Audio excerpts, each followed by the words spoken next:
now, Friday Night Fever with Mike Ludlam.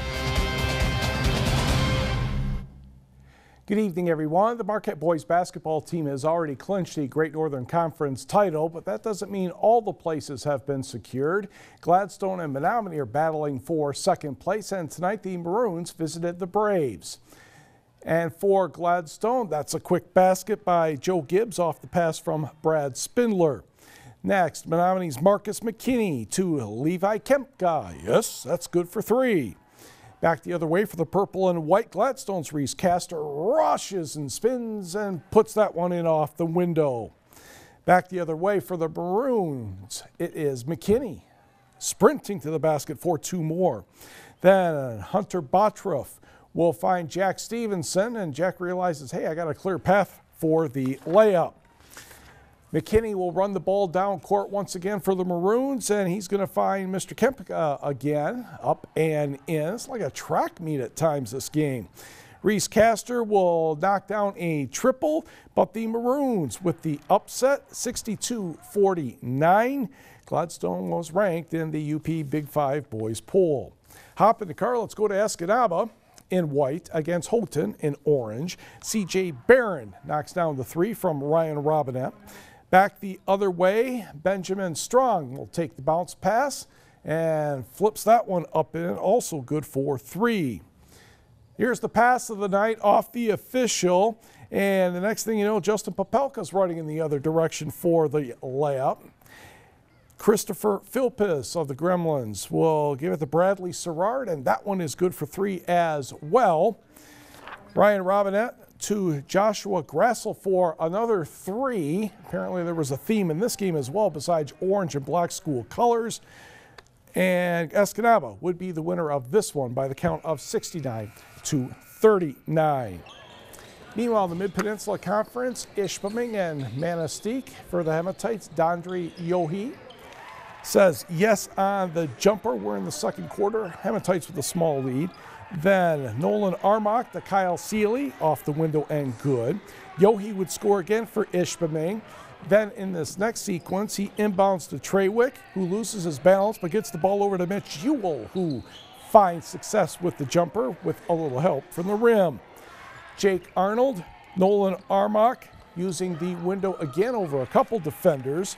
Manistique played well in the first half, but Ishpeming pulled away in the second to take this one 70-55. On the scoreboard, it's always tough to play back-to-back games in high school basketball. Negaunee had to do that tonight after an overtime loss last night to Marquette. The Miners struggled but beat Westwood 41-35. Hunter Eichhorn had 23 for Kearney NATO, defeating North Dickinson 62-42. Bark River Harris barely gets past Forest Park 68-65. Rapid River 53, Mid-Peninsula 38. The Battle of Alger County goes to Munising 62-43 over Superior Central. Alec Blank had 21. Sault Ste. Marie 52, Newberry 39. Cedarville 62 and Brimley 42. Rudyard outruns St. Ignace 73-66, and Detour was caught going which way that away tonight because Engadine was the easy winner 58-22. Let's go to the Copper Country. Good ball game between Ontonagon and Hancock, and Chad Razio to Reese Anderson gets things going for the Bulldogs. Henry Menegos will bounce a pass over to Mitchell Borseth, and Mitchell to Tanner Balcom for the easy score. Then Razio fakes the pass, finds Reese Anderson going to the basket, using the backboard well. Balcom down low to Borseth, backs his defender down, flips that one in off the window. And Borseth, as you can tell, he's pretty busy, puts that one in as well. Chad Razio back to the other side, he's going to pull up and sink the jumper. Borseth will score again for Ontonagon, and the Gladiators went home with a 64-54 victory. Borseth ended up with 31 points. Back to the numbers. Chassell, 3 points better than Calumet, 62-59. Jeffers gets 29 points from Jaden Wood, including 5 triples, dispatching Lakeland and Hubble 71-43. Jake Witt goes over the 1,000-point mark for his career as UN Trout Creek cruises past Baraga 70-39. A.J. Weisnick pours in 23. West Iron County a winner, 69-37 over Lantz. Good ball game down at Nimrod Nation. Wakefield Marinisco, the winner over Watersmeet, 68-67. Bessemer gets past Dollar Bay, 71-68. Devin Schmitz at 39 for the Blue Bolts. Ironwood, 10 better than Bayfield, Wisconsin, 53-43. Not many girls' games at all tonight. We catch up with Westwood and Negaunee. Third quarter action, Clara Johnson, Abby Nelson. And the Miners are within 1 point at this point. Then Clara Johnson picks the pocket of Maddie Koski, coast to coast for the layup. We are tied at 20. Johnson had 17 points and 5 steals. Then Marissa Corello, Tessa Lease for 3. Nicely done. Patriots back in front, 23-20. Lauren Farley has trouble passing the ball thanks to Madison Contio, so she punches it over to Liz Farley, and that shot is good. Patriots up 25-22, but Haley Fazat scored a layup with less than 10 seconds remaining, and Negaunee gets the victory, 43-41. On the girls' numbers, not very many, as I said. Kingsford over Iron Mountain, 59-21.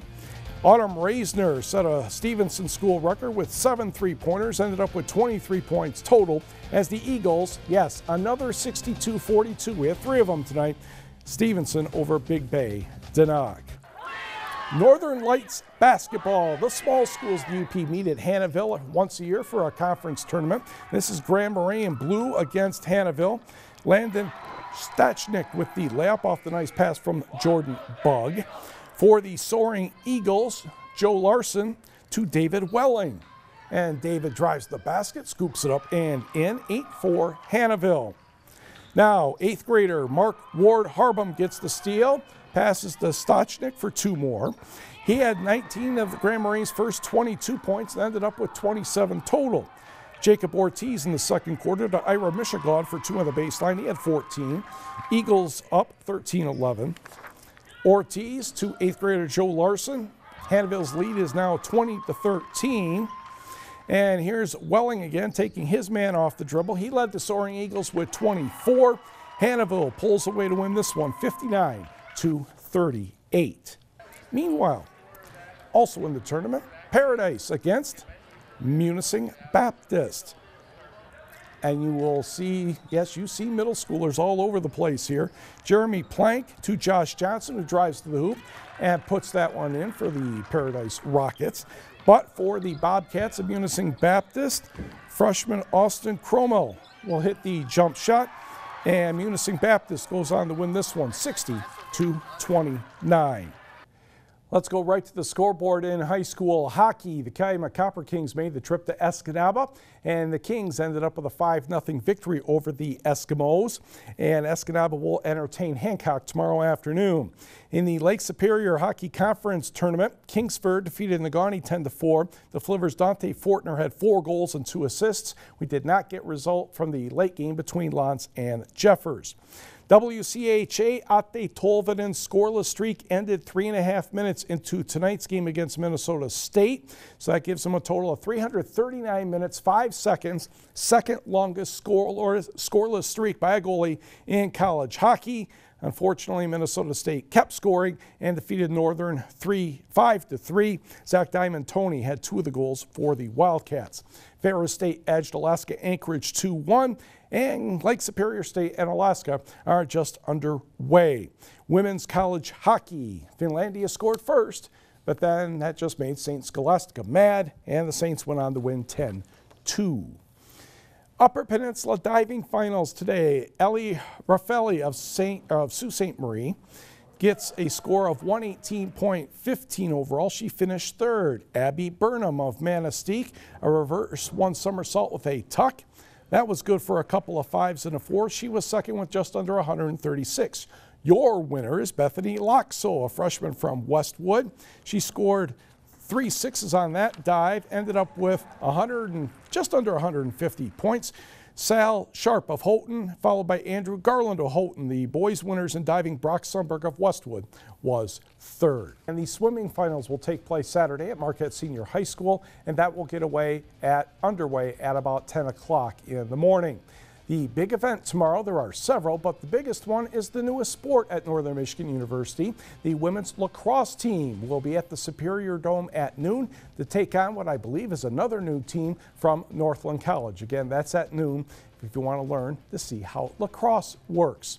Also, there is a big boys basketball game tomorrow in Marquette. Varsity scheduled for 2:30 as the Redmen take on Sault Ste. Marie. So that should be a pretty good game. And the Super Tour skiing will continue in Ishpeming with a 15-kilometer race for the women. That starts at 10 o'clock and a 20-kilometer for the men. That begins at noon.